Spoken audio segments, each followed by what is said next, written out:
Erupsi lagi. Semakin tebal soalnya. Detik-detik kepanikan ketika sejumlah petugas gabungan yang terdiri dari Basarnas, TNI, dan relawan yang berlari menyelamatkan diri, Senin, tanggal 6 Desember tahun 2021.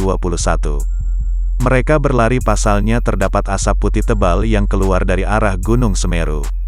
Akibatnya, proses pencarian terhadap korban erupsi Gunung Semeru di dekat Jembatan Geladak Perak, yang jadi penghubung Lumajang, Malang dihentikan sementara. Diduga, masih ada korban yang terjebak akibat endapan material vulkanik Gunung Semeru bersama dengan kendaraan truk mereka tersebut. Sementara itu, di lokasi lain tepatnya di Dusun Kajar Kuning dan Curah Kobokan, petugas SAR gabungan juga diminta meninggalkan tempat. Sebab berdasarkan informasi terdapat getaran yang sangat kuat yang diduga sebagai awan panas guguran.